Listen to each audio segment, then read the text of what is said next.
Well, well, well, welcome to the Architects of Fate streaming extravaganza. That's right, you found the self-proclaimed original Twitch TTRPG stream that lets you shake up our world. Now pay attention because this is how it works. If you'd like to add some loops to this roller coaster ride of a show, you're gonna need fate chips. Now these magical loyalty points can be earned just by watching, following, hosting, subscribing, or just engaging with us in the chat. It's like free money, Pete. With your fate chips, you can use your powers as an architect to heal your favorite players, summon items that will make their adventure a lot easier, or a lot harder. You can even make players say or sing outrageously silly things. Think of those possibilities. But wait, there is more. You can also toss our unsuspecting heroes into random encounters that will leave them sweating, strategizing, and questioning their life choices. All it takes is a quick redeem command in the chat. You choose the item or action and the player you want to mess with, and we'll take it from there. So sit back, relax, and prepare yourselves for a mind-blowing spectacle of storytelling and mayhem. We've got adventure, we've got drama, and more surprises than a clown car at a kid's birthday party. So let's go!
Okay, hello everyone, and welcome to Architects of Fate.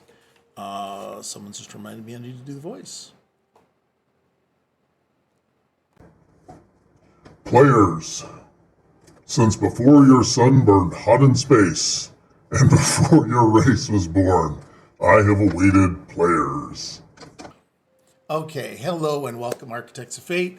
Hopefully everyone's got to change underwear after that. We're good. Tonight we're going to be playing Star Trek Bajor Rising, episode 33, Thoughts and Prayers. A bit of background: the team from the USS Odyssey has arrived on the colony and begun work with them in this hostile environment of Tal'Veen 5 Beta. The harsh environment is taking its toll on the crops as well as the Bejorans.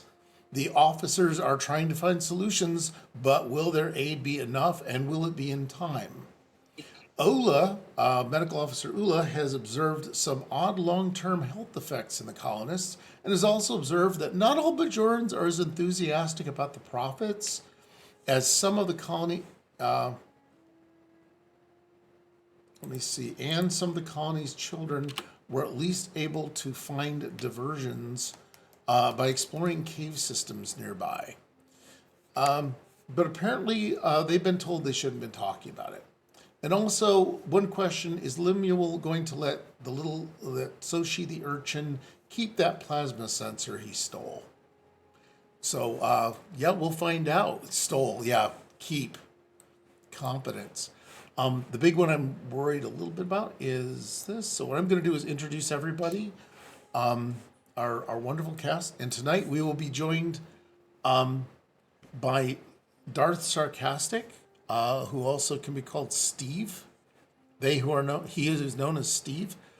What I'd like you to do is go ahead and go ahead and introduce your character and yourself and tell us a little bit about you.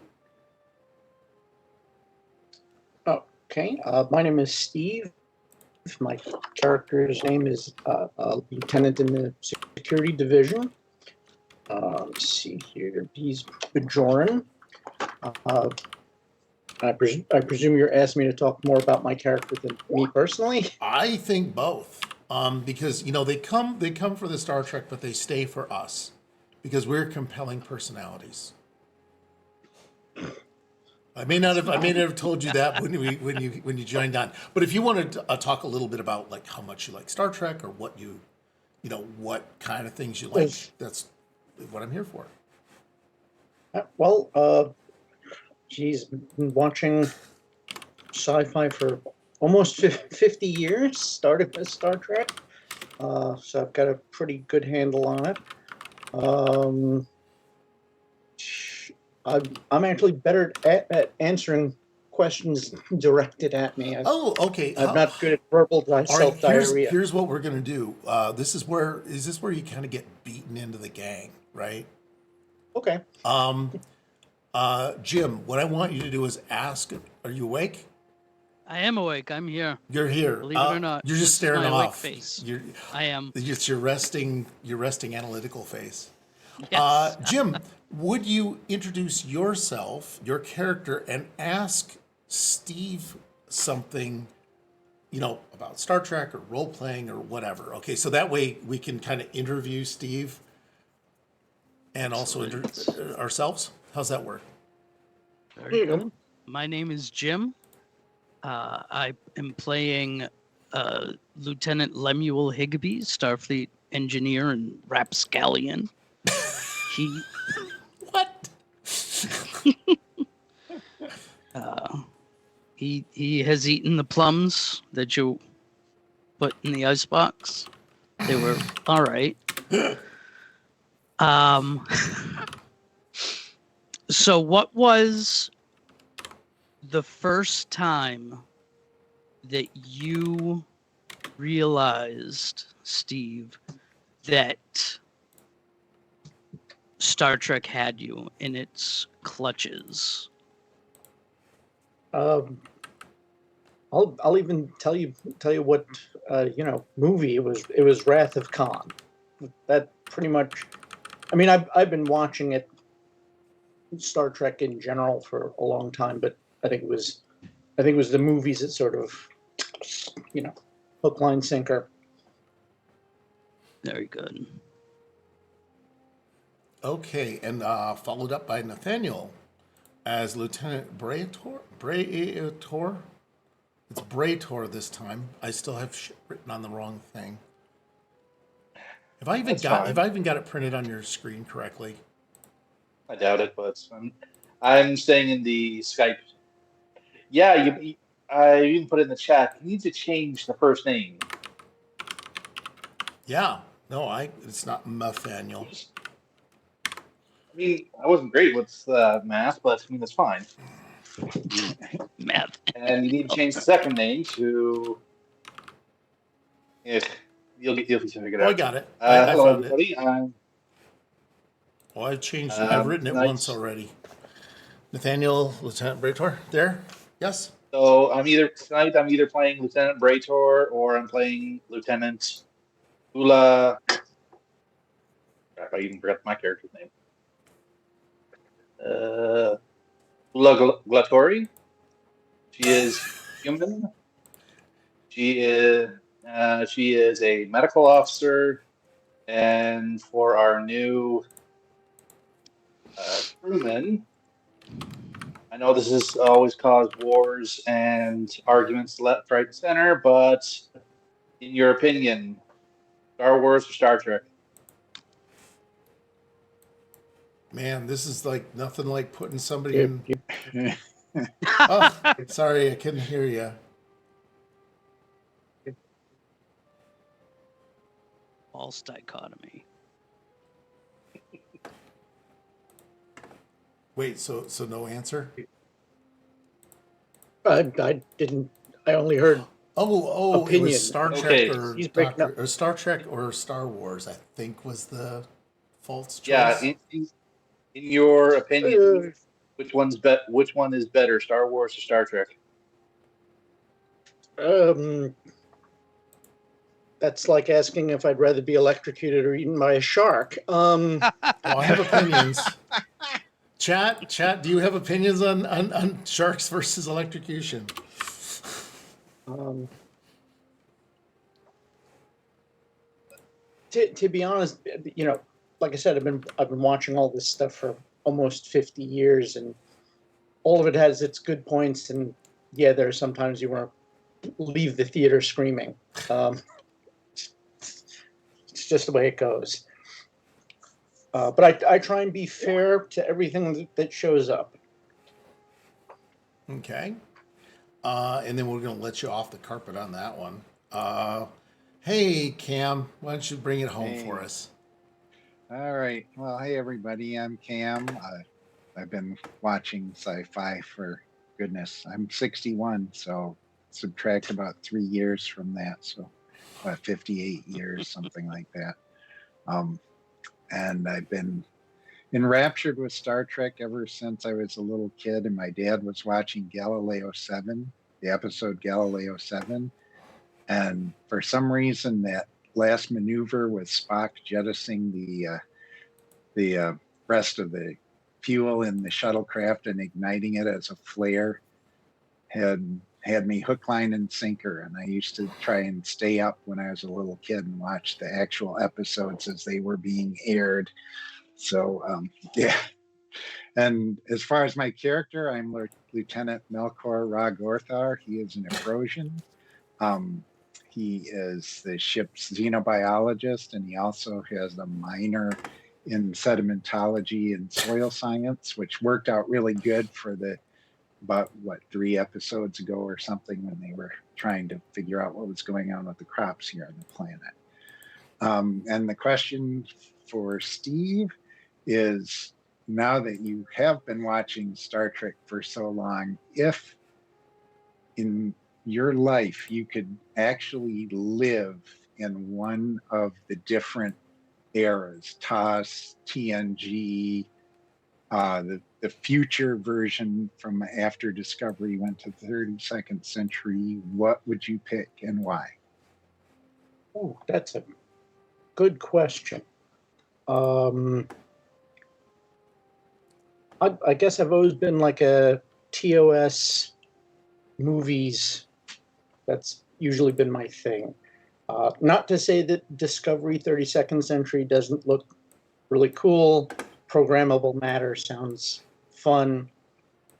But I think I started with the original series, and I think that's always been sort of my favorite. Yeah. By God, I'm going to finish with the original series. That's how I'll die. All right. Yeah, pretty much. Bury me in the velour. Just bury me in the velour. Oh God, sorry about that. No, thank you so much, everybody. So what we're gonna do is, I think, there's Ula. I think the plan is to have Steve learning the fine art of diplomacy from the first officer. So it's gonna be a little bit of a jumble. Okay. Again, it's just to remind people, I'm just going to bring the screen over here. Also, in case you guys didn't know, our threat and momentum is up over here in the corner, Jim, so you can hear and see it. Generally, just ask if you want to use momentum, and then somebody can go, "Oh hell no." I have yet to hear anyone say, "Oh hell no" to any request for momentum. They have said that to threat spends, but ignore them. Just keep spending threat. What we have is, this is the Valshara Retreat, which is the name of the colony. This colony has been up and running kinda for about a year after an emergency evacuation because they were chased off of Proxima 3, which was their actual colony. And then this is about a year before the episodes in DS9 begin. So you've got that kind of thing going on just to kind of give you an orientation in the timeline. I think we talked about it. I just wanted to go over it really quick for you and for the 6 whole people that are watching. So what I'm going to do is get Ella Nels. Oops. Why did that not go where they are? This is the colony itself. So there's the landing zone, eastern section, fields, things like that. So that's good. And did I actually set up a landing zone? Nope, I didn't. Okay. And this is the part where I just don't care.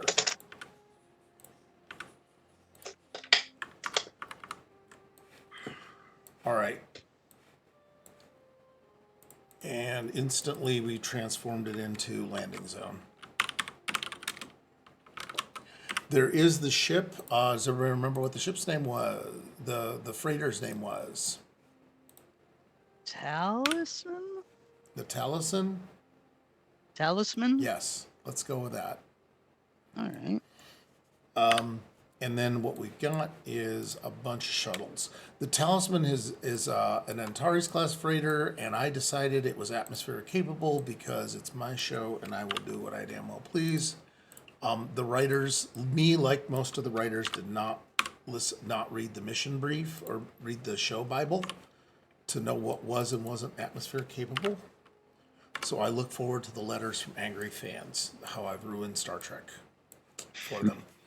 Also, what we've done is we've made a minor modification on the Talisman. This middle section is actually kind of a droppable module. So it can do, and it's got some tractor beams. So it basically can drop this entire cargo pod away from itself and then go off and land in another location. So right now they're offloading equipment and things like that. And what I'm going to say is there's Ella and Nels, and you can presume that there are just shuttles nearby. And I believe I had 2 leaders that weren't totally... Yeah, it was Lexrin and... let's see, where's she at? It was Nirez and Lexin. Okay. They're going to be here.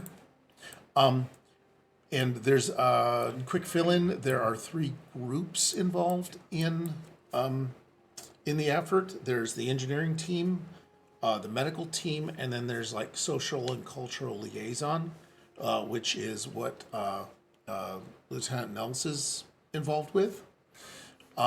You also have color-coded NPCs because each mission is apparently now a color-coded mission.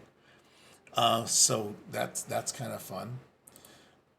You've got those 2. I'm going to bring up a couple of people on the, a couple of people from the ship. If I can make sure I've got them. I think I got Jaxel Torin. Yeah, Phineas will be here. And Sarn will be here. Okay. Phineas is the medical officer who is now become an NPC. And then, let me see if I can make sure I've got the... There we go. Remy, Aiden, and the Cargo Master. Copy. Okay, sorry about that for just setting up the scene for you guys. So, Captain Remy Kellor is the captain of the ship.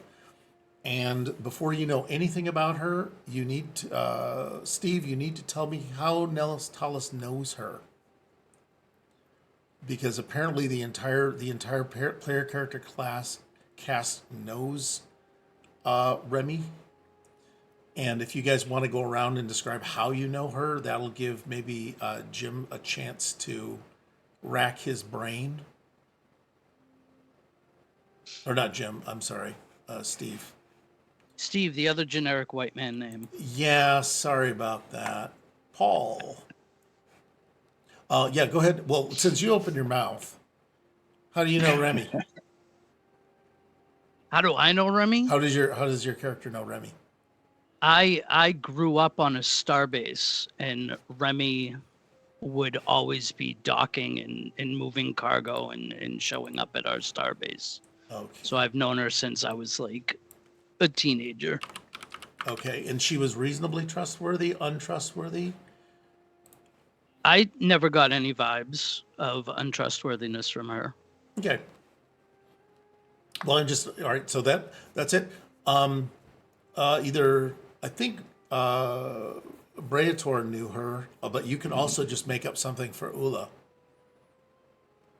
Yeah, Bejor knew her because she used to bring him blood wine and the occasional bottle of Romulan ale in exchange for a few ship upgrades under the cover. Under the cover.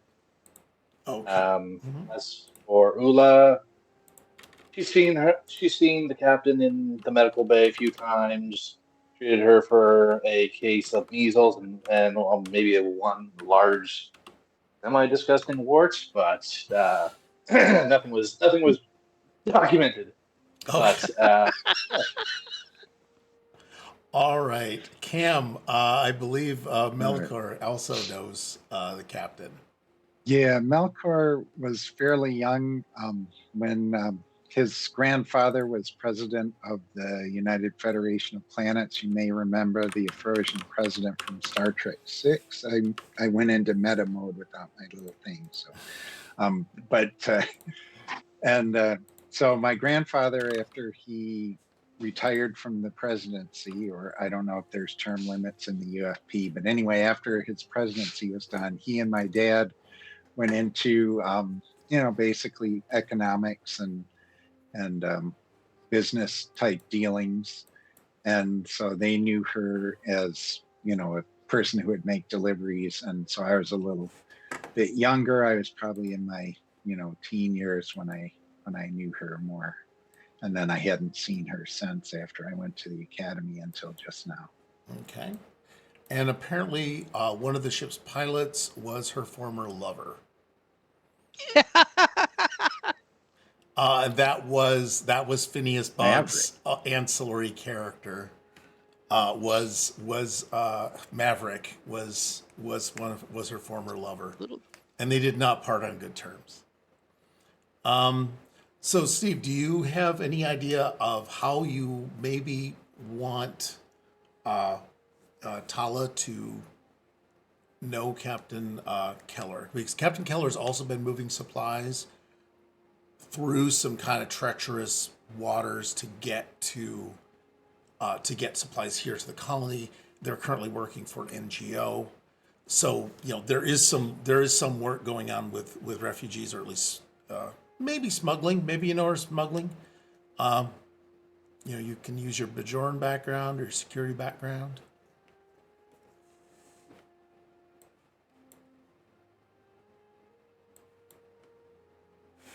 Or did we lose? Wait, did we lose him? Yeah, I think it looks like his video's paused. Yeah, he dropped out. Oh God, we pissed him off. Shit, we've pissed him off. Oh crap. No, I think not. I think it was like, have somebody. just lost. What? He probably just lost signal, or his internet stopped. That's kind of what I'm Almost guessing. Give him a few seconds. Check into. I'm just gonna check into what's it called? Cast chat. Just to double check. Star Trek finishing dinner. All right, there we go.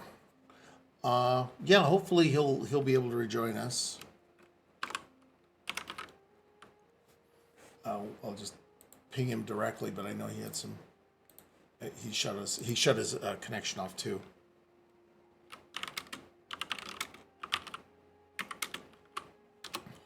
Hope you can get on. All right. If you guys could kind of keep an eye on the chat window and things as we do this. So what's gonna happen is we're just gonna have you guys bombard. You guys are just gonna come into these negotiations then. as they do this. I'll stuff a few words in Nels's mouth. Let me see. Ula, Lemule, you're gonna show up, right, Lemule? Yeah. Okay. Obviously. But you're not gonna ask Sosi back for anything, right? You're just gonna let him go off with your stuff. Yeah, but I know he has it. Okay.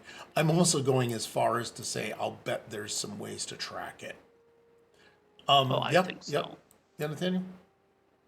I would just like to point out that we have been raided, and thank you via Ventura. I Oh, hope I'm not V. saying it wrong.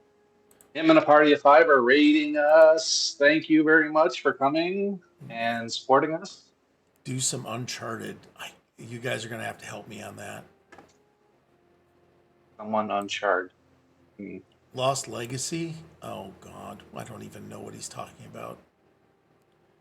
Oh, that's what they're doing. Okay, Nathaniel already, Nat already grabbed him. I am so glad. Okay, so they were doing Uncharted Lost Legacy. Yeah, V's channel runs opposite ours, and occasionally we overlap and go in and toss each other raids. So hey, welcome guys. You know the score. We're doing Star Trek. Obviously, V has tangled with us once. Thank you. V has tangled with us once, and we wound up having it because he's scared of a haunted weapon. What? What are you pointing at? Why are you trying to poke Cam? Oh. now I'm concerned. I got a pretty much thing. Yeah.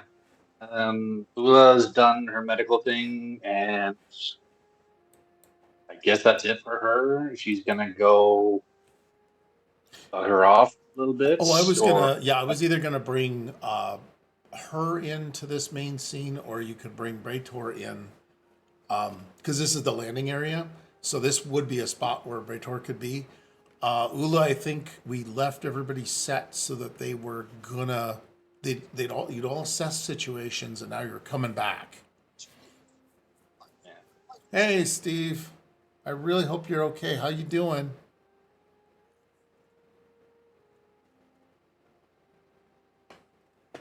It's gonna be okay.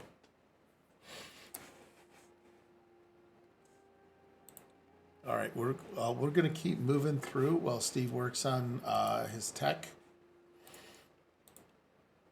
Kind of rough, yeah. And that's okay.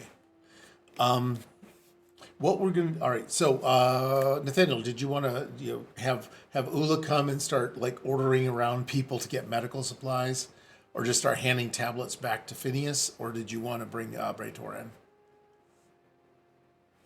in? Since we're opening the scene back at the landing pad, Bejor will just be farting around with a ship, just trying to repair damages or whatever he can to make sure that the ships are running operational, et cetera, et cetera. Gotcha. I'm gonna put her over here. Yeah, Bejor, you're gonna be here. One of the things that did happen is there was the near miss with a photon torpedo with a plasma venting.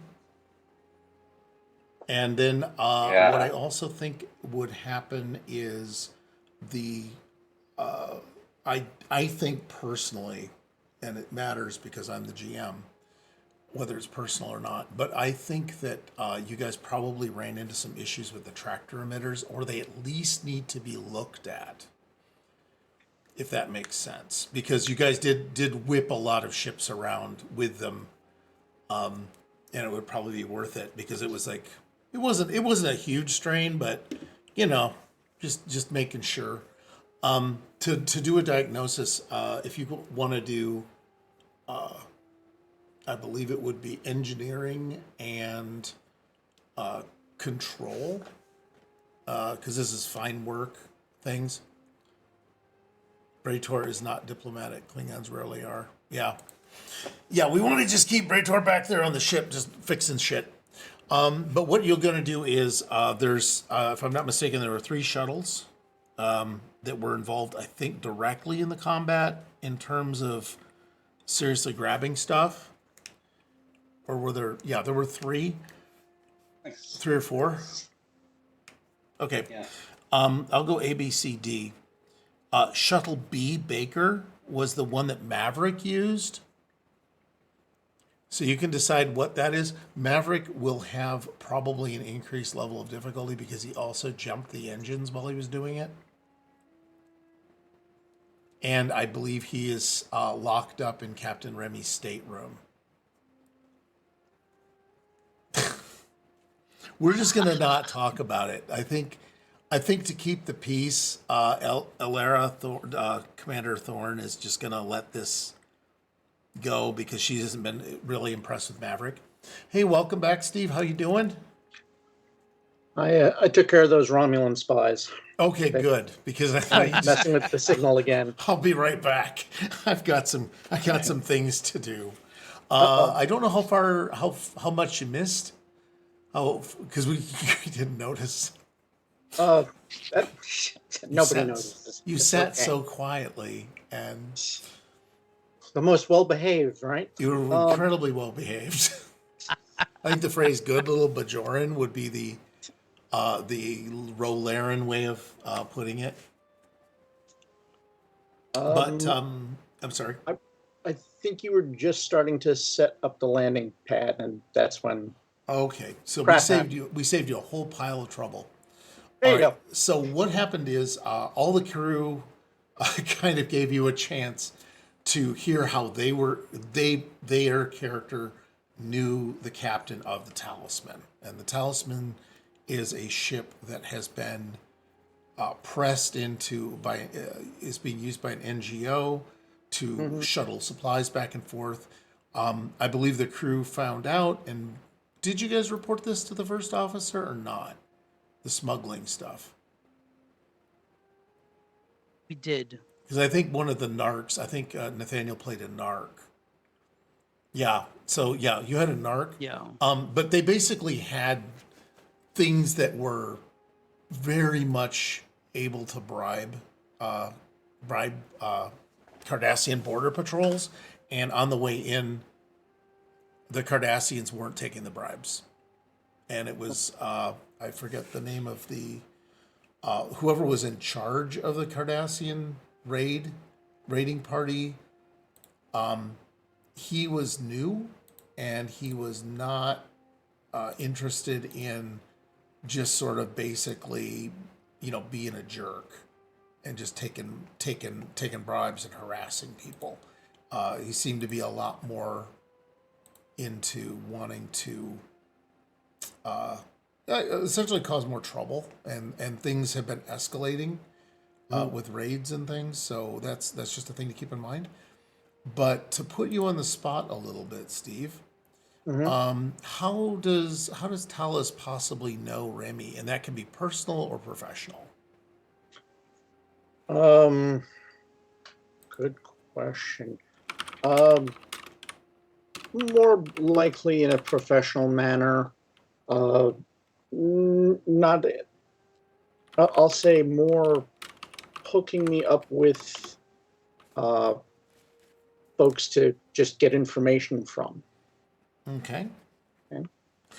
All right. So I would say what we're going to do is establish Remy Keller as a possible contact. Okay. An intel contact. So it's more of a professional relationship. I don't know if you've ever put the squeeze on her, if you've ever had to threaten her. And you can decide later in play if you want to, as things roll, you can decide how that relationship goes. If it's like, hey, you're dropping me clues, or hey, I've got something over you. You can play that either way as you. All right. Sounds fair. So what'll happen is, let me see, Lemule and why didn't I bring back you, man? Cam, I don't have you. Yeah, well, I You should. don't have to be there. I'm the soils guy. I can be an NPC if you need an NPC. It depends. Do you want to be one of the Bajoran leaders? Probably not. I wouldn't know enough about their motivations. Okay. What you've got is So I'll have Melkor be there. Yeah. Yeah, we'll go. He came back for some hose for the fields. Yeah. So, some what's? Okay. Anyway, so Tala and Rix are both there. Ella is trying to, greet them and say, "Hey, welcome to the federal, welcome, and we're happy to be here, and we're just going to come and try and help here to do things." And Rix, Laren Rix, the nice brown-haired poster child for punchable faces, is he's cordial. He is happy to see them. He's looking at them very carefully. He's looking them up and down, kind of. Whereas Taya just simply does not want to engage with Ella at all, and instead is just more blunt and starts sizing up Talus, because Ella brought a Bajoran along, and Tala is saying, "Oh, I'm surprised that you guys at least made an effort to give to bring somebody in that could probably bribe us. Thinking of bringing somebody who could possibly talk to us, and maybe we just give in and tell you everything, since there's a pet Bajoran. Since you brought a pet Bajoran." So that is what she says to you, and you can do what you will with that, Steve. She has an opinion, and yeah, that's definitely the collaborator talk. That's a little bit of a stink talk back to you. Okay. Well, I mean, I've been in this situation a few times. My colony was just like this one. Just because don't let the Starfleet uniform fool you. I've had issues with the Cardassians myself a few times, and I'm not a fan of them. Of course, I'm not necessarily a fan of yours either, but time will tell. Oh man, I definitely like that. Okay. Is there any particular outcome you want other than her to just shut up and respect you? For now, that'll do. Respect? Okay. What I'd like is it's your choice. Generally, this will be based on presence, because you are talking. And the way that it tends to shake out, it's going to be more or less command. But if you want, and this is going to be like maybe a difficulty level 2, and this is just to see how your quality is. Now, what you can do is you've got some focuses, and also you could probably, I would let you pull in a value, if you could torture a value into backing up what your tactic is, and just claim it as a, hey, that's my focus, because that's one of my core values. Okay, well, if I were going to pop a value, it would be I'm the line in the sand. Like I don't care for bullies, and Yeah. I don't care who they look like. As a focus, the closest I would come is negotiation, but I don't know. That's kind of why I bent the rules and said your value can wind up being a focus, and I think we should probably declare that a house rule, if everybody's amenable to it, because I think the values work really good when you're doing neg dip kind of things, negotiation or interaction, because they go to who you are, and if you kind of touch back on that, I'm over the moon. I don't know. It's called role playing. I don't know where they get that from. All right, so go ahead. It is going to be a challenge 2, and you're more than welcome to dip into the wonderful spa that is our pool of mana, or whatever it is, right?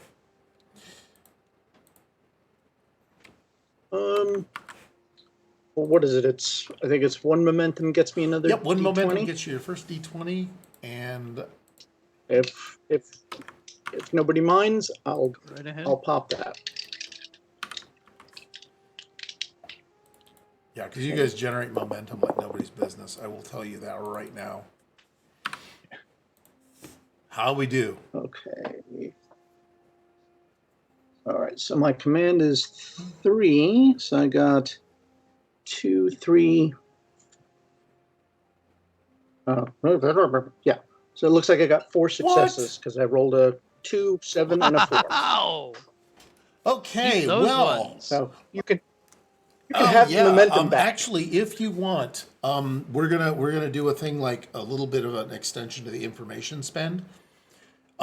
You do have this two momentum to play with, and if you want to either kind of nudge her a certain way because you had extra good talk. So if you've got a thing that you either want to kind of pull out of her as a knowledge thing, or if there's some attitude of hers you want to change, or something you want her to engage in, you're totally welcome to do that. And also, you're totally welcome to consult with the team if you're kind of up against it. Because they may have things like, hey, we want to know about, we want to know what Bitcoin is doing on this planet or whatever. They might have ideas too. Well, I'm glad to open the floor. If anybody is like, hey, we need to know this, shake it loose. Otherwise, I can just change her general attitude, Okay. to be more, we can listen, we can bump heads and be turds to each other, or we can get stuff done, kind of thing. Okay. Is everybody good with the bringing Taya more to at least a less hostile attitude? Yeah. Okay. They'll soften the turd bumping. Yeah, we'll just a little Soften it up. Just so she knows we're on the same team. That's all. Yeah. I mean, if you want hostile, just call over one of your pilots.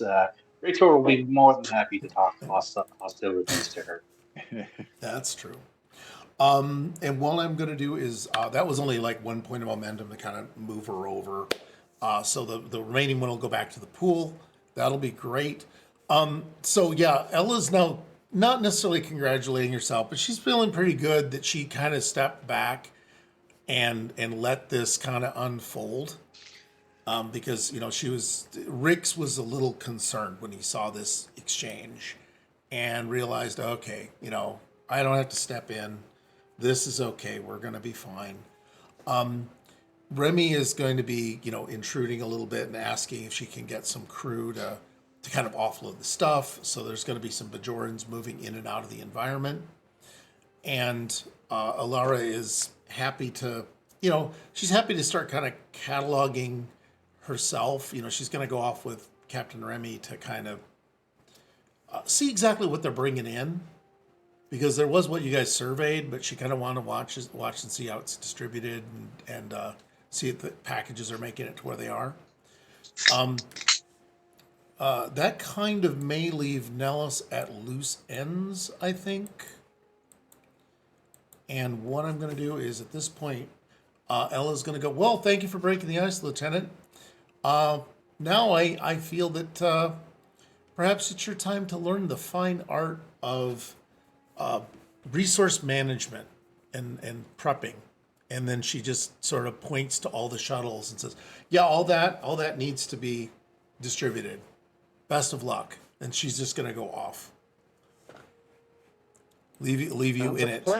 Even though you don't have the little red shirt, you're gonna do it. And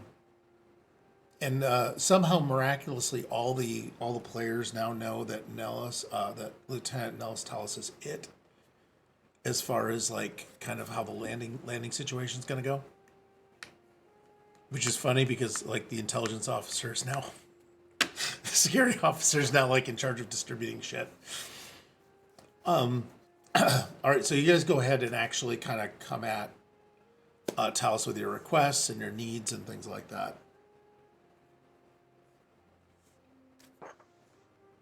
You don't have to all go at once. Oh, don't worry, we won't. I'm trying to find my list. I have a list. You have a list? I have a list. It's got 2 things on it, but I have a list. Okay. Lemule walks up. Okay. Yeah, otherwise I was gonna have him like look at Bejor just cursing. You hear loud. I don't know. Are you cursing, Bejor? Not really. Okay. And in what language? Because I probably understand it. Klingon, Hard Vulcan. Oh yeah. Oh. Little old Earth language, and maybe a little Celtic. Love that. Weird language. Oh, I like that idea. It's good for cursing. Yeah. And here's the Bajoran for all that. Okay, yeah. So else is- Lemuel, if you got your list, we've given you minutes of screen time here. Yes. Lemuel walks up and he's got his pad going and he's doing some math as he's walking up. And he says, "Lieutenant, it's good to see you again. Missed you for all the time that you weren't on screen before this moment. I'm going to need all of the transparent aluminum that we brought. Okay. Uh, Did we bring a forklift or something? It's gonna be really heavy to I move. forgot the can opener. Yeah. Oh, Damn it. No, we have a we have one of those one thing we didn't hover beds. One thing we didn't pack. Yeah. I think this is going to be like you're going to go to Menards and get that one flat. Sorry, Nathaniel, I think you may have a solution. Bejor calls down from Shuttle 3. The hover lift is over in Shuttle 1. Don't break it. It's our only one. That's usually where they put it. It's way at the bottom. They always put it in Into the first. Yeah, it was packed first. They didn't want to forget it. All right. And Lieutenant, you look like you don't just want the transparent aluminum. You look like a guy who's got another thing on your list.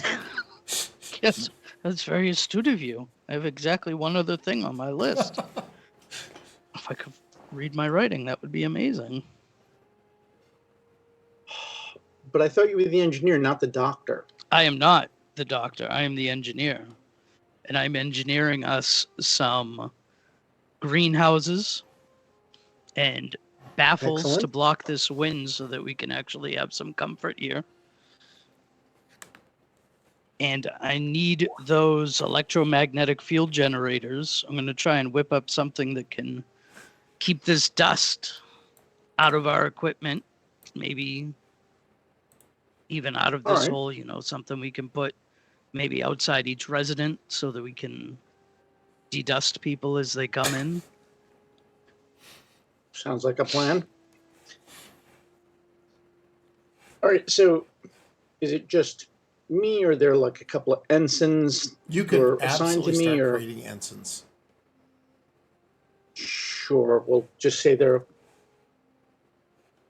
a couple floating around. So I organize them. Get this man his transparent aluminum. Hover forklift is in shuttle 1. It's in shuttle 3 according to this thing. Manifest. Who was in So, charge of packing the shuttles, by the way? Yeah. I think you wanted to pack. Yeah. It's okay. It's okay. Don't worry about it. We'll figure it out. Let me see. All right, and we've got. Yep. So you've got that. We have 2 ensigns. Anybody who wants to. Hey, chat. We need 2 ensigns. They need to have a name, and they need to have 2 adjectives. And then players will begin. Yeah, and gassy is taken, so you can't have gassy. But beyond that, we'll be happy to like kind of hand them over and assign them as needed. Let me see. I'm gonna grab 1 and 2. Whoops. Copy. Okay, so here's your 2 ensigns. And they're not doing it fast enough. So it's going to... Well, I mean, it's heavy crap, so I don't expect them to be doing it. Vorten Blug. And Xander. And he'll just have his one name. Okay? Yeah, Vorten and Xander are going to both be doing their work with you here. Okay. So you can we can eventually come up with it if somebody needs to take them over. They're usable. And Xander, okay. So they're gonna go off. Lemule, you now have 2 ensigns assigned to you. Hyping over to landing pad 1. And what I need from you is a evens or odds. And then I want Steve. Would you roll dice for this? No. I want you to ask for evens or odds. You give me evens or odds, and then Steve's going to roll a die, and he's going to tell you if you win or not. Okay, so I'm just going to roll a d20. Okay. Evens. Evens.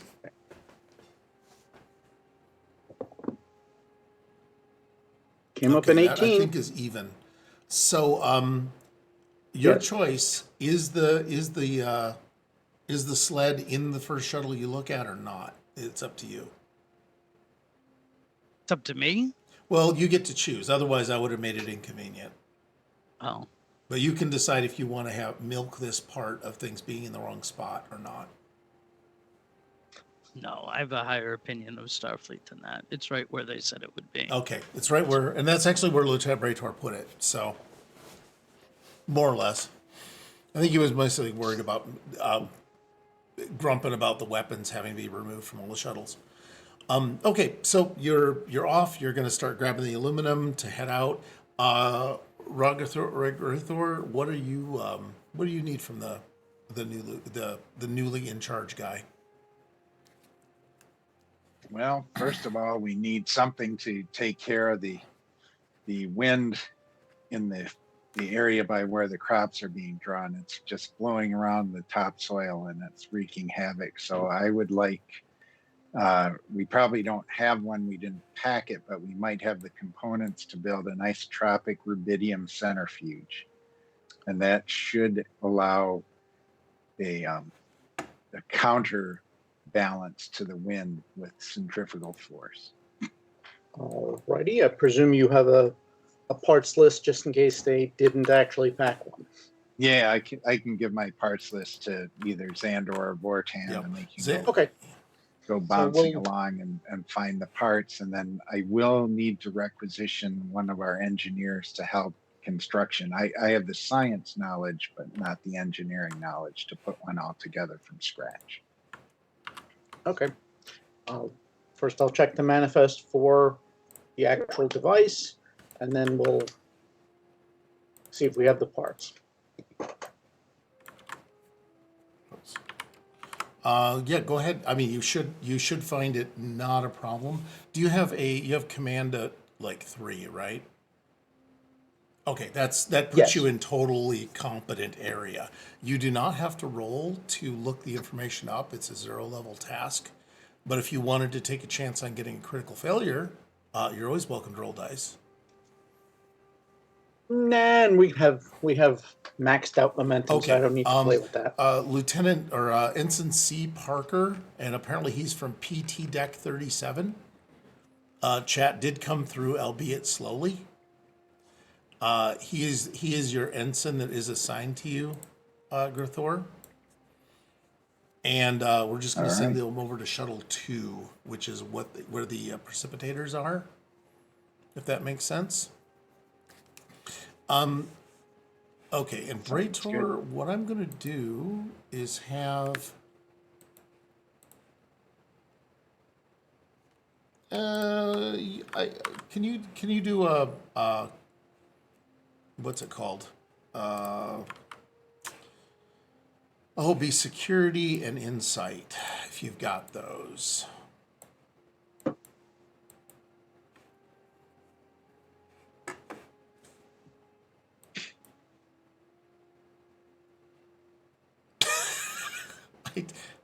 Security and insight. I'm hoping.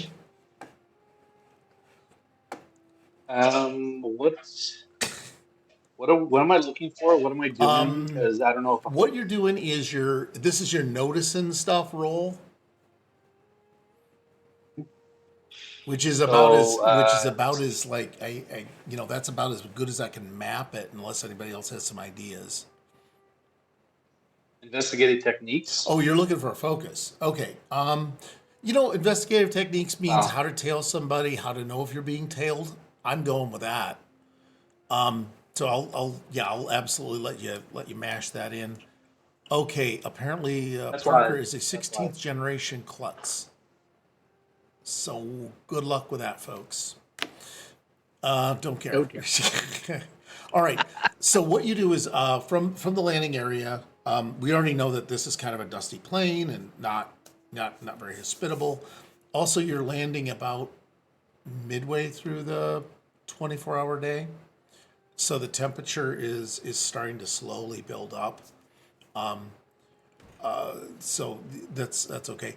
But you see an older woman and a younger male Bajoran kind of, milling around at the edge of the landing area kind of thing. There's kind of a bit of a circle around it, to say, hey, ships go here, but not much. And about 100 yards away, there are the tents, and you've got these two people just kind of milling around watching things being moved on and off, but they're not participating with the loading or unloading of the cargo either. And there you go. I don't know what I need to do with them beyond they're just observing. And if you wanted to get anything, yeah. How much did you succeed by? Or what was your success? 2? Oh, that's more than enough. You definitely get the sense not only are they looking, but they're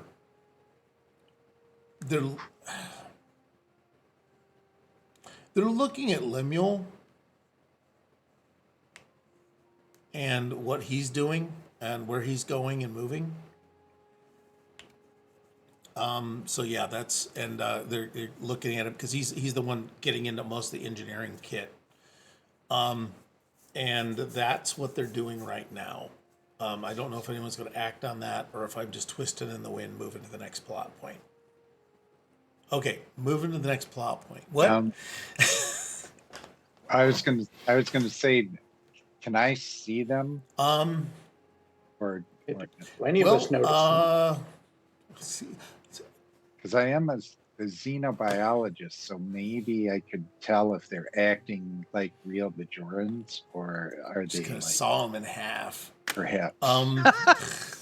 Well, I'm not going to do anything overt like that, but I want to find out if they seem to have the normal Bajoran stance and body language kind of xenobiological okay. Well, stuff. what I'm gonna do is even to have a kind of a chance at horning in on this, evens or odds. And then Steve, let me know what he's won. Rolled a 2, Okay, even. you suck. So, I think, right? Did I miss that? Right? They look Yeah. like Bajorans. to Actually, me. there's just so many people moving around, you wouldn't have even caught them as unusual. Wouldn't Yeah, have. this was just for you to Okay. even kind of have the chance to be in the position to go here now. What's all this about? Lemule, it's the same deal with you if you're interested in caring or if you're just busy and don't want to be interrupted. Yeah, I'm just busy. I'm focused on doing this. I'm not paying attention to. Okay. Yeah, so what we've also got now is, Nels, you're doing pretty well. You've got everybody kind of organized, set up, and everything. Did you have any security directives that you were supposed to be kind of following up on at all? Or not? It's a good question. I can't Okay. think of any at the moment. Yeah, I can put one in chat for you if you want. All right. This was actually one of the mission directives we did, and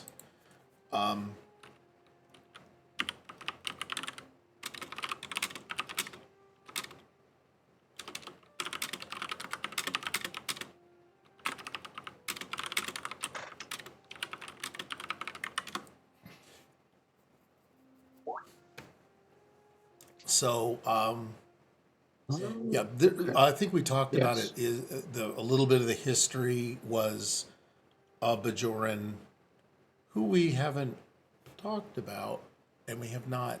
And Ella is not commenting because this was like a colony of his. He was from Beta. He was from Proxima 3.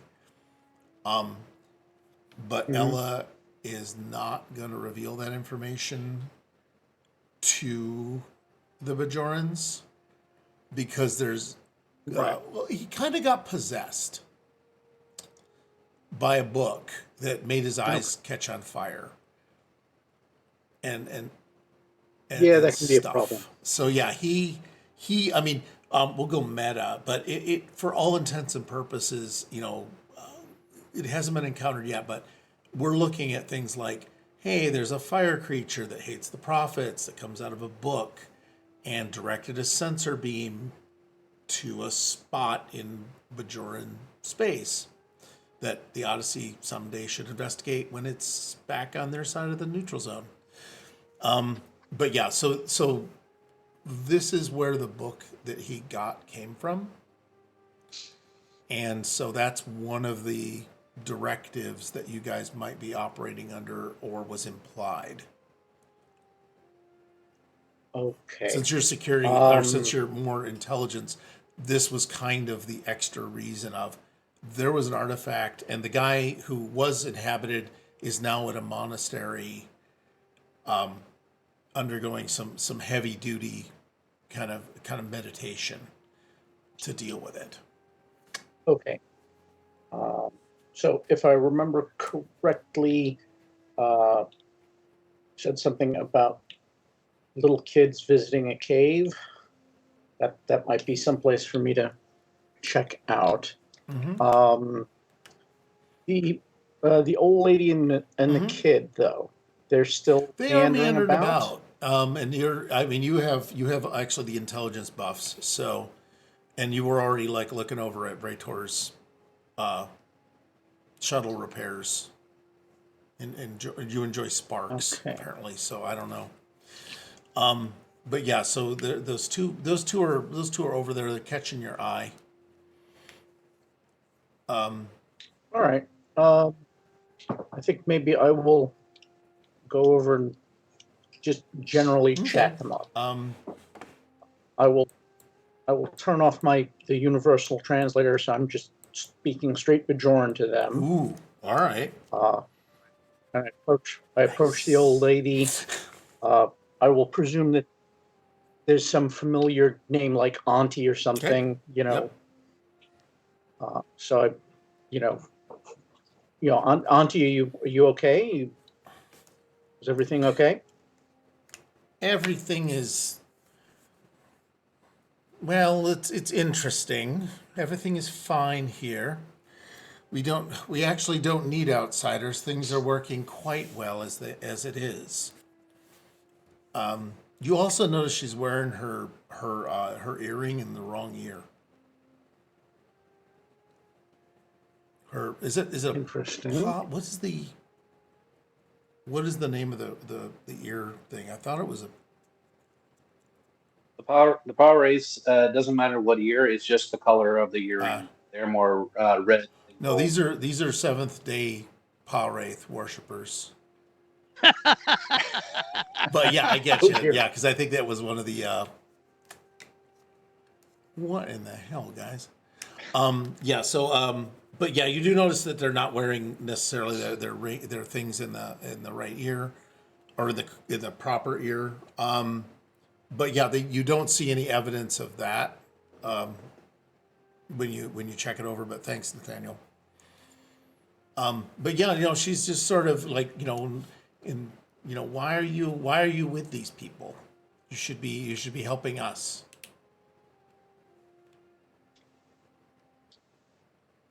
Who's us, Auntie? Let me see. Well, she's going to do an evaluation roll. Is there any vibe you want to give off?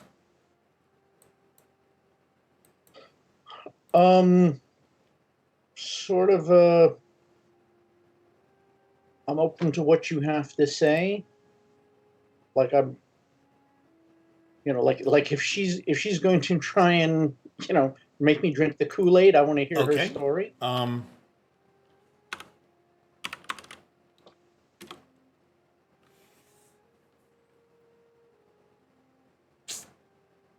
Okay, what I need is this will be dice against dice.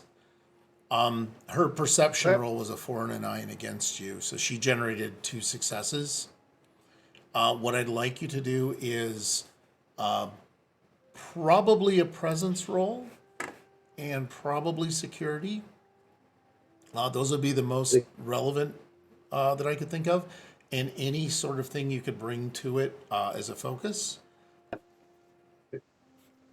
And then what you can do is you just have to generate more than two successes, and then basically you'll kind of push past her detect. Okay. So you're lying. She's detecting lies. Okay. Yeah. Okay, and I'm sorry. Okay, and because the Romulans are back. The Romulans are. I know, man. The Romulans hate you. Yeah. Roll a security and presence. Okay. So. And you just need to get, and you can buy dice or whatever you need to get you through the day. Last time I'll.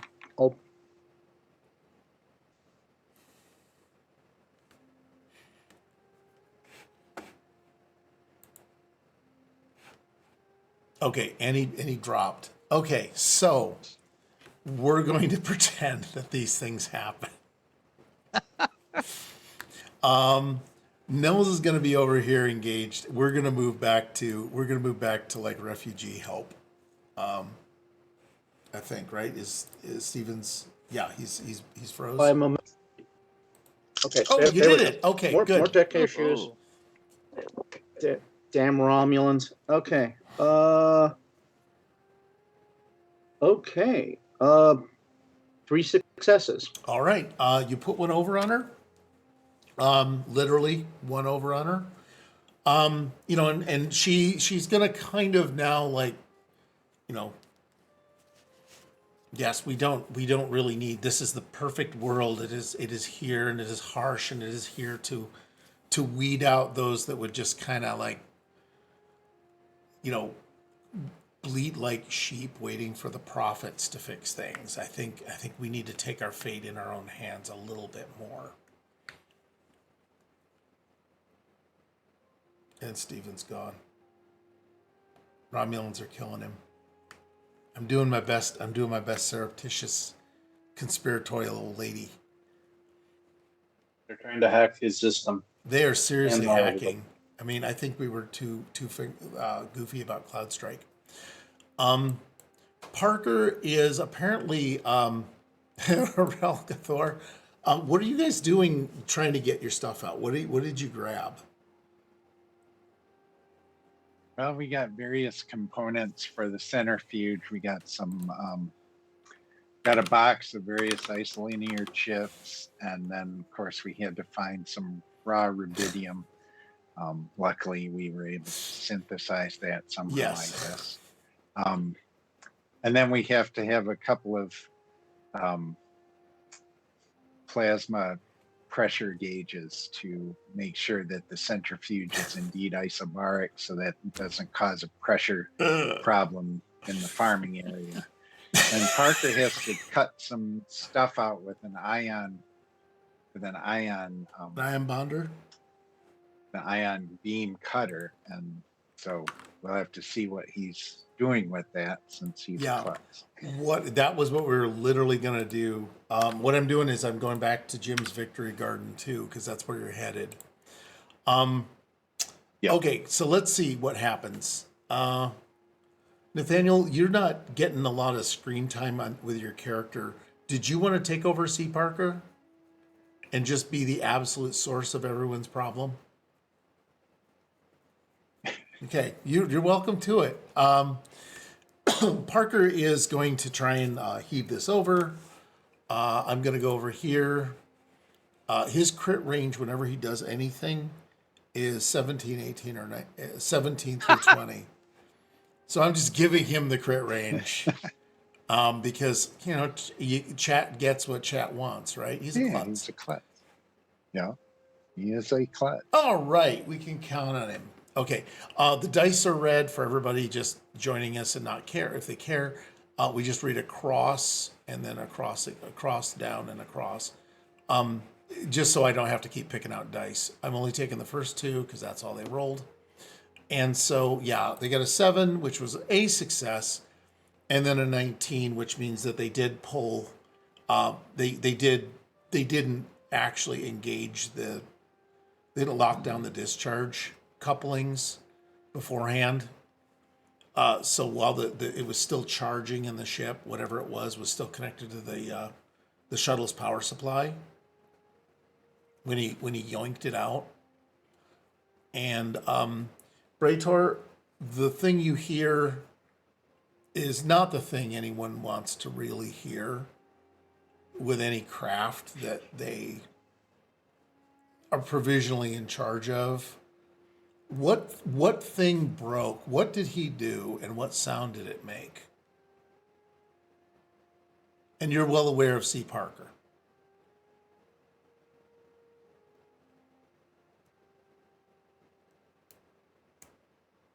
Hey, thanks for the follow, guys.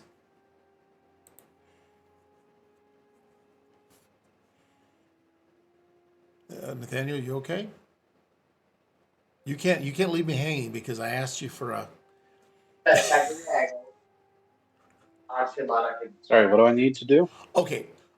What's happened is C. Parker has tried to remove equipment from the shuttle. The equipment was integrated into the power system to maintain its power and keep it charging. He did not shut those dampers down and properly. He didn't press eject on his Mac before he did anything. So basically, he just yoinked this thing out while it was still drawing power from the ship, which means that he broke something with the power system.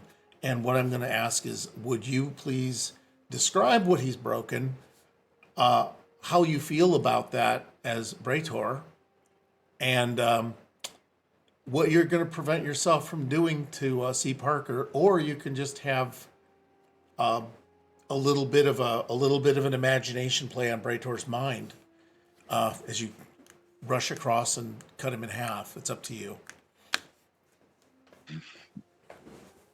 Okay, so he basically pulls out this device without ejecting it, and it starts setting off sparks and power surges, and he kind of flops down the loading ramp to the floor. Okay. I'm like, and walk straight into the shuttle, do the whole shutdown sequence. Okay. And in a controlled but loud enough voice, I say, "Lieutenant, get your ensign." Yeah, I think ensign can't even. Yeah, he can't get busted below ensign. He is laying on his back smoking because I think you made a mention of him possibly getting sparked. Deservedly so. Yeah, so Parker is kind of like slightly incapacitated by that. What I'd like you to do. Oh, sorry. Yeah, I'll reach up to my combat and say, "Medic to the landing pad. Medic to the landing pad." Yeah, I'm just gonna force Ula on there just to piss people off. What I need from you is before that, Brator, I need some damage control procedures from you, which would be engineering and either daring or control, and it's up to you. And I think any and all of your shuttle focus and oh my effing god, things have gone sideways apply.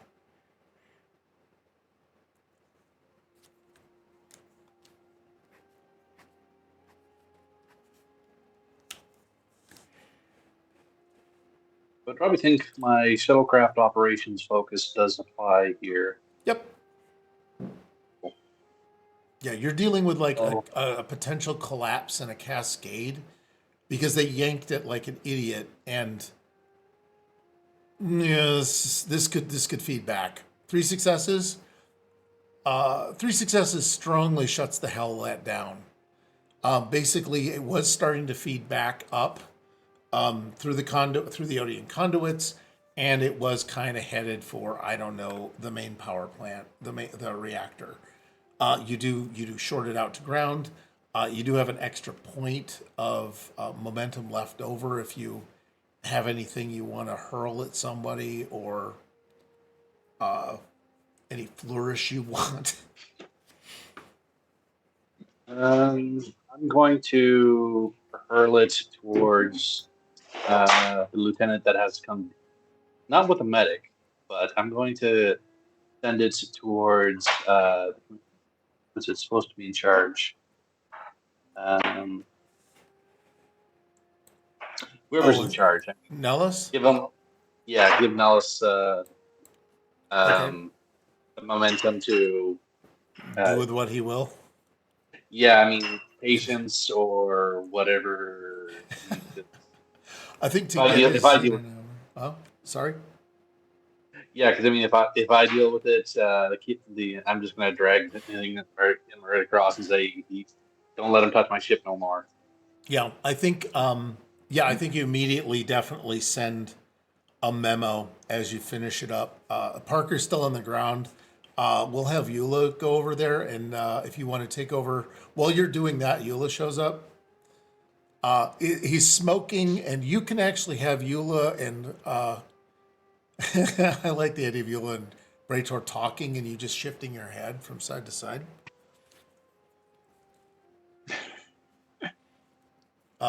Figuring they both have, because you come there, and there is Parker, who you're aware of, laying on his back smoking. You know, the smoke rising off his uniform. Yeah, I look from Parker to the shuttle to the 6-foot Klingon standing on top of things. Mm-hmm. I'm kind of like, you do this, and Rator's like, you do this. Okay. Okay. So, To be fair, Parker did it to himself. when does he not? When does he not? Oh. I'm gonna have to get another computer core just for his file. So that's control medicine. Yeah, you can do control medicine. He's not in defib or anything. He is just your cursory examination to level 0 is just, yeah, he caught an electrical discharge, but nothing serious. Luckily. Okay, so level 0, and you got yourself 3 successes. Now what do you do? You've already over torqued my 6 dice thing. Wait, I 2, 4. Yeah, I think we've more torqued it. Yeah. Okay. Basically, I do the medical scan, sigh, and just say, take him to the medical, and I'll deal with him later. He'll be fine. He just had a charge. He'll be out of your hair for about a couple hours. Okay. I'm sorry about your shuttle. And Yeah, that's all I can say.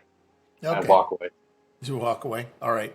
What I also am going to do is I'm going to invoke what I perceive to be a second edition rule about how much momentum you guys can have. And it looks like the new cap is 2 per player. So your pool is larger if you have a larger group. So I'm going to at least have that lets you goose it up to 8 for you guys, if that's good enough. All right. Well, Ragathor, you've got a bunch of stuff and nobody around to help. Well, You can, I think I'll try and you can assemble grab, it you can grab myself Yule and see or what Bejor. happens. I mean, there's 2 player characters sitting Well, here. That's true. Braytor, do you know any engineering stuff? I don't know. I'm kind of the newbie on the ship, so. Hmm. He has a 3 in engineering. That's pretty solid. Yeah.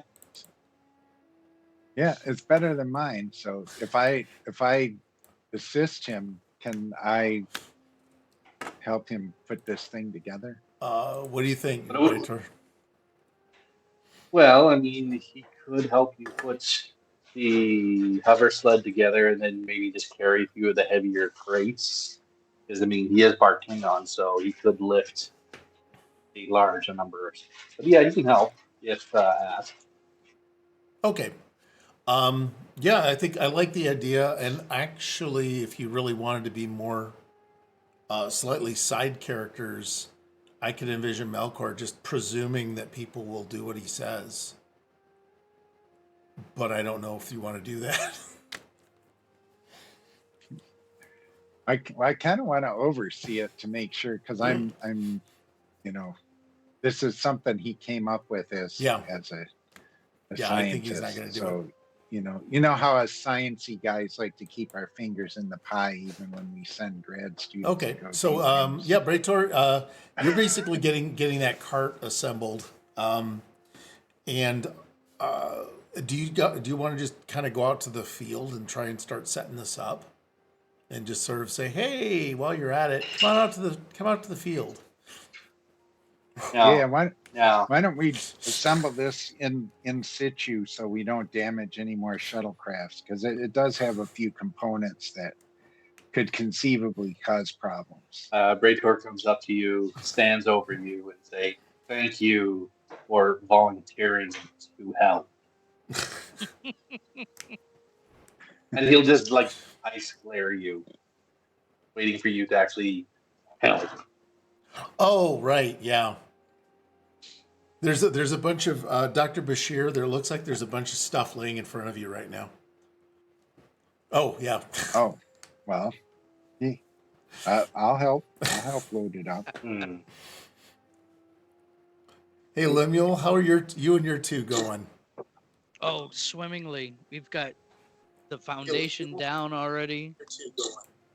We're busy little Starfleet beavers, just boom, boom, boom, boom, boom. Okay, where are you? So you're loading? Are you still loading up your hand truck, or did you move Oh out? no, we got that. Oh crap! We- So you've we- already changed scenes. I don't have to. Oh yes, you do. I love the Okay. idea. I love the idea that you've just like moved stuff, and meanwhile, Melkor is just trying to like get things piled on a cart, and it's kind of going okay, but not great. Victoria, you're just sort of watching this, I assume, or are you like as long as he's putting in any effort? So what I'm thinking of, not just diverted the, no, I just diverted the flow to the environmental dampers. Okay. Yeah, I watched it a little bit, but I mean, like, no, that goes over there as I put this part here. No, that's upside down. No, you put the feet in there, you put the red ones there, you put the black one there. There. Oh God, yeah. Start moving. So yeah, for the assembly of the element, which I guess we're doing now, I just realized. Apparently, he's not going to the field with you, but he will help you assemble it on here, and then you can cart it over. Okay. Yeah. That's fine. That's what we were originally doing with Parker, and then I got worried that since he damaged the shuttle, it might be smart to do this Nah, away from apparently the not. shuttles. We're gonna do this out in the middle of the Okay. field. It's sort of like leaky hood once, shame on me. Leaky hood twice, shame Yeah. on everybody else. So what I'm going to do is I'm going to ask you for your engineering and either insight or control or reason. And Okay. because you're being helped, you have a critical range of 18, 19, or 20. And then what I Okay. need is Lieutenant Bajor to do a presence and command roll. And just for one die. And I'm gonna spend momentum to get Okay. an extra die. My reason and engineering is Yeah, a that's more than 13. enough. All right, 3 successes, 2, 10, Damn it. and 3. I bumped up the crit range and everything. Was your Yeah. help any help to him, Nathaniel? But not critical, right? I really want a critical. I want to go out on criticals. Damn it. Okay, fine. You do manage to get like the device you're trying to put together, the power plant or whatever it was. The isobaric rubidium centrifuge. Thanks Right. to the Yes, technobabble that generator. thing. It is there. It is. It definitely does not look like a prop we used in season 1. Turned sideways. But yeah, so that's there. It's starting to have some LED lights pulsing on it, and the plexiglass is lighting up in a nice stroby sort of way. So that looks like it'll work. And then you've also got a whole pile of what I would call tent posts or stakes, which will act as like antennas, like an electric fence kind of a thing. That makes sense. So you have you have essentially some form of a way to generate some sort of a field.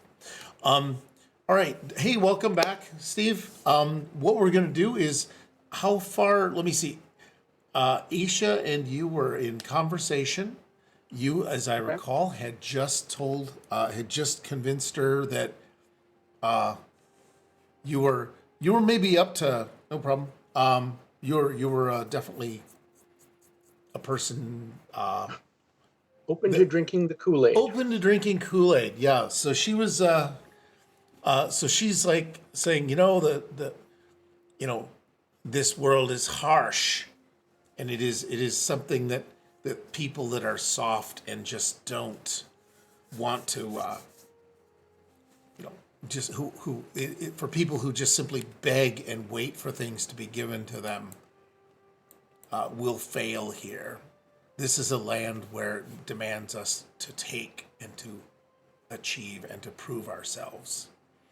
And then, like, the kid next to her is he's pretty much enthralled with this.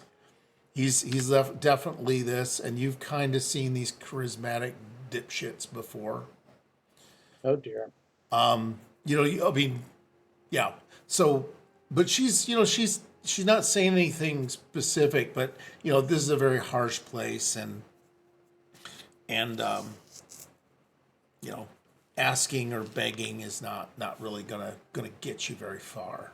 This planet's here to test you. Oh, can't necessarily argue with that. These places are, I'm throwing it with the Nazis. Perfect. Yep. Here we go. Yeah. But yeah. So she's she's saying, did you maybe bring anything back with you?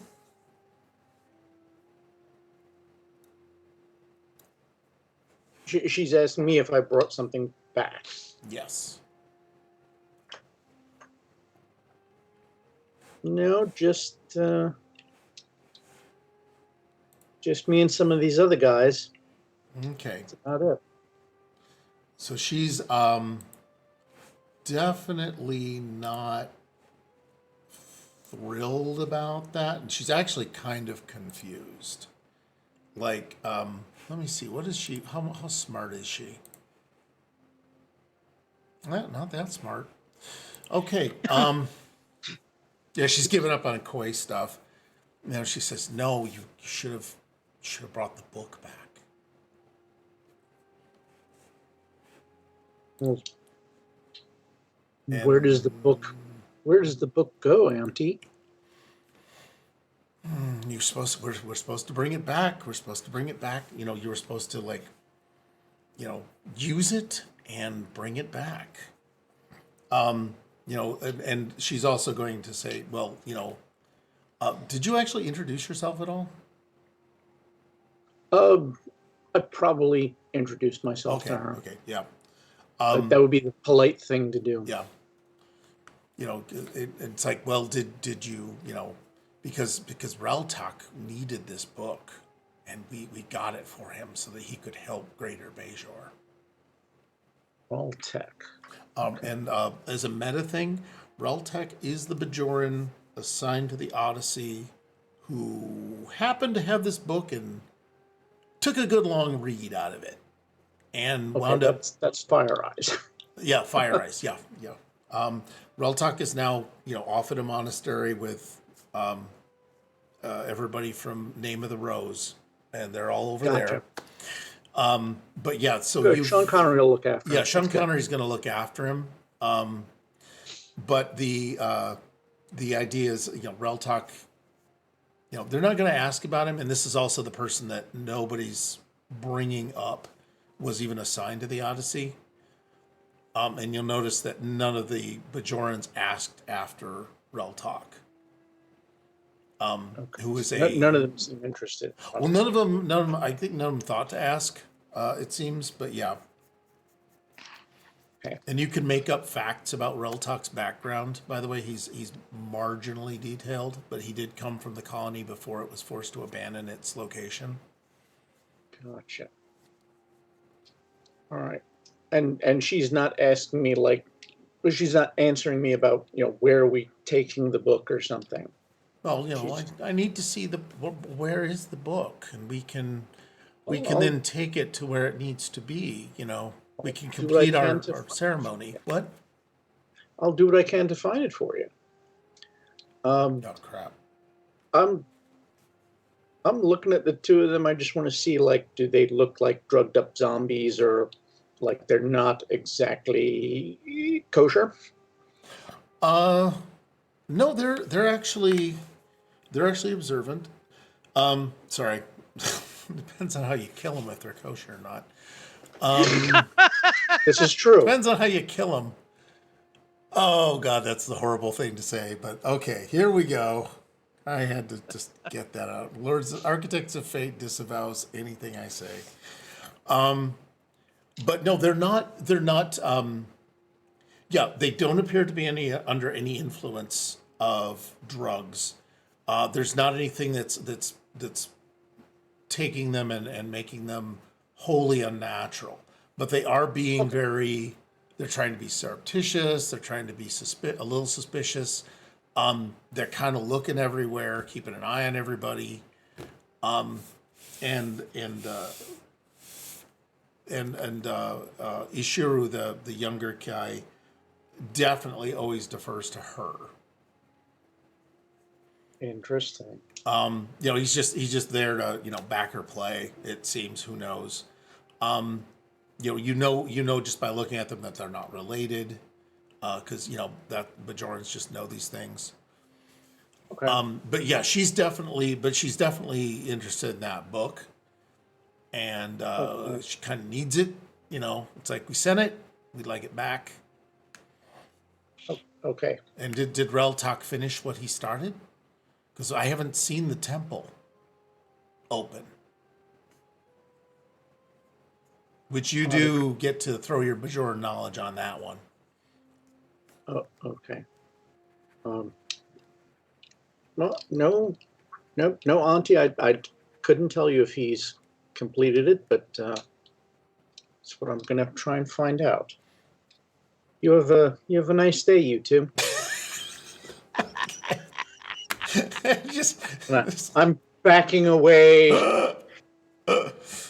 hand not exactly on my phaser, but like, I don't trust these. I don't people. trust these. You're not God turning your damn, back no. on them? Just going to get on the other side of a shuttle as quickly as you possibly can? Yeah, it's a good idea not to turn my back on it. Back up real slow. Okay, so you do kind of, you disengage without an opportunity attack, and that's a good thing. But now, but what sort of thoughts are going through your mind? What do you think you got into here? Some freaky paw wraith stuff. It sounds like. Okay. That's just where I would go. Yep. And I'm just trying to remember what Grandma told me or something like that. yeah, I'm a big fan of, we don't have to have the right answers because there's going to be myths and legends that you're operating under. And Yeah. I'm pretty sure that Bajorans do not talk about the paw wraiths at Sunday Right. school. Or whatever Well, that is. Yep. Probably in whispered tones. Very whispered tones. So so what we'll do is you manage to back out. You're a little, I'm gonna go with, you're a little distracted, and while you're walking, thinking about this, because also, who do you tell about this? It's like a Bajoran thing and a Starfleet thing. And so if you want to be conflicted about it, that's totally fine. If you don't, that's totally fine. There'd be a little bit of conflict, to be sure. Yep. Because again, we don't talk about the paw wraiths outside of Bajoran society, but if this turns sideways, it'd be nice to know. I don't think phasers are going to stop them, sir. I really don't. We got pretty. The book didn't do well, but yeah. So what I'm going to do is you're going to back away. You're going to have that sudden realization. That's about as close to a cliffhanger as I can get. Other than, hey Lemule, you're setting stuff up, right? Yep. What kind of power is this? Mostly just construction, or is this electrical? And what I'm also going to do is bring Ragathor in while you're busy digging holes. Yeah, this was mostly construction. There's not a whole lot of. Actually, no, because this is a tidally locked planet, right? So it's going to have like 24 hours of light, 24 hours of darkness, right? Yes. Okay. And we're heading yeah, about there's- into hour 12. All right. So it's So hot. yeah, there's going to be electricity in here to keep the appropriate temperature for the plant life. Okay. So you're starting to set up things. You guys are doing okay with digging.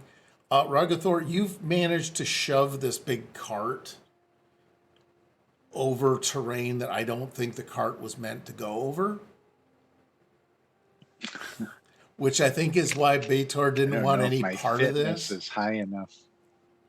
Yeah, I don't know if my fitness. What is your good enough fitness? to do- I've only got a Oh 9. God! I've got a 9. It's not- No, that's The little noodle arms. one more than the minimum. Yeah, That's that's one more than average. Starfleet minimum. yeah. So what I want you to do Right. is fitness and security, because I'm a dick. Well, that's what I was thinking. That it's a challenge for me. That's why I was kind of trying to get the big, Yeah. strong Klingon to push it. Yeah, but he's not All right, going so- to do all the Oh, work for fitness, you, so fitness and security, huh? I Oh, want so you to fail really this want me hard. to fail. My security is a 1 because I'm one of those inquisitive science people who is not very careful. All right. I failed twice, but Damn neither it. were Okay. critical. Basically, So pieces and parts kept jiggling off, and it took me 3 times. as long easily, to yeah. get there. And then it's going to be a dicey thing as to whether or not, you finally get there and the cart kind of lurches at the end, and your generator that you spent all that time building does fall off and does have a high degree of a high plasma discharge. You're sitting next to the guy who has transparent aluminum, right? What do we know about aluminum, class? Rolls down the hill. Oh, I've got something better. What do we know about aluminum and electricity and any form of energy? Oh, they don't get along well. Probably, Yeah, it's a probably conductor. conducts. I was looking for. Oh, sorry, we were looking for a conductor. All right. So you got peanut butter in his chocolate. He got chocolate in your peanut butter, essentially. But what did happen is you managed to like tip it. This thing tips over. It does discharge a blast. You got all your parts laid out in a very IKEA way. I don't know if you've done your barn raising Diversion yet. way. No, Lemuel? not yet. We're still getting the foundation up. Okay, so you got all these things laid out. And what'll happen is there is a resonance pulse that, or not resonance, but yeah, I'm gonna spend 2 threat. I don't care. All right. This starts just rocketing around the job site. Okay, this arc of electricity just goes around all these because you've got these little squares laid out, all around where you're just gonna go boop like that, stand them up. Sure. And it just goes deep into the ground and then off to the north. This plasma bolt that just goes off to the north. And it's like it ran around your circle for a bit, and then it sort of picked up speed and then just zipped off. And what I would say is that's not how that's supposed to look. And what I'm going to do is call it there because I want to get you guys to somewhat of a cliffhanger, if I possibly could. And congratulations. So, Steve, thanks for. Thanks. You made it through your first show. Well, I'll clean out the xenomorphs from the engine room. Yeah, I think that what's happening is that you clean the gunk off. There's the drool and the blood. Don't confuse them. Yeah. Neither of them are fun. Yeah. So what I'm gonna do is now do a little bit of a not pay the bills, but pay it forward. Folks, Star Trek isn't the only thing we're doing on Architects of Fate. We do a lot of other shows, and they include on Tuesday Star Trek. Strange New Playtest. This episode is the one about the whales. The Challenger has found an Orion ship named the Sapphire Nexus that is trapped in the waiting area of the Celestial Algorithm. The boarding party has found some unexpected things aboard this so-called pirate ship. For instance, 3 Orion males that seem very ill-suited to running anything aboard a ship, but they all seem to understand fashion, entertainment, and really wear very skimpy clothing. Further, Dr. Hernandez, or Dr. Vorel and Lieutenant Hernandez seem to have found what they thought was a hostage situation, but it was really somebody with a blindfold and handcuffs. And they're beginning to suspect they may have uncovered a truth about this supposed pirate ship that they're not sure what to do with next. So they're going to be visiting the captain in our next episode. And then Wednesday at 8 o'clock, we have Off the Rails or Jackbox. There's a prep going on. The cast for the episode couldn't make it. And then on Thursday, the show that began it all, Rips Megaverse of Mayhem, Tapestry of Time. After looting the Black Vault, the team headed to sublevel 22, where through an incohesive effort, they managed to break into Lab 7C. The reunion with Dr. Young was cut short as King Ermedon immediately smashed the console controlling the rift at the center of the room. After some sparks and surges in the dimensional anomaly, they are now faced with a behemoth from another dimension. Will it be helpful or will it be hurtful? You're going to have to find out on Wednesday, or Thursday, I guess. And then Friday, we have Cookie Trek. And you know what? No Shame, No Foul, No Tribbles was last week's episode. I think that this week you're going to just have to go over to the Discord and find out what it is that we're actually running.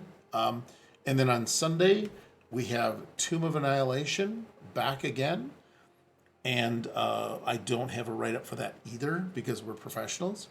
And then on Monday, the 29th, we will not be having our sister broadcast back in business.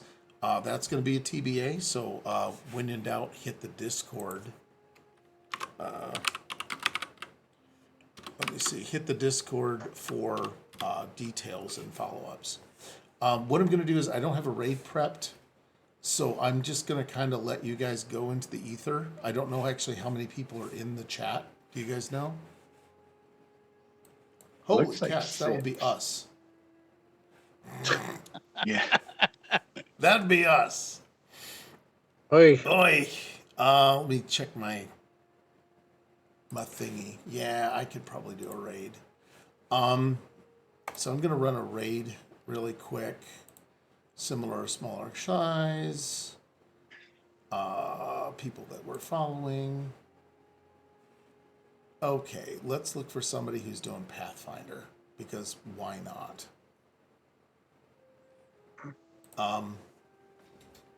And we're gonna go to Murderous Hobos and Chocolate Bros, and we're gonna make their day. All right. Steve, how you doing? So far, so good. So far, so good. Outside of the technical massacre going on, I had a good time. Okay. We're Hope the same can be said from the other side. Well, we're working on it. I think part of it is just kind of getting everybody back and gathered back up from all the disparate missions we had was working. We had enough going on so that if you were, the camera comes off of you for technical or other reasons, we can put it back on. Hopefully your security officer or your intelligence officer will get a chance to kind of tell some Bajoran secrets, or maybe just keep them under wraps. We'll see what kind of a thing you have. But we're gonna go off, and I'm gonna, I believe. Did we already start the raid? Or not? I don't think so. Oh, yeah. Did we just cut over? cut over. Okay, perfect. Generally, I'll talk to people. Game Master Eric. Okay, that's their stream chat. What I'm gonna do is stop the streaming.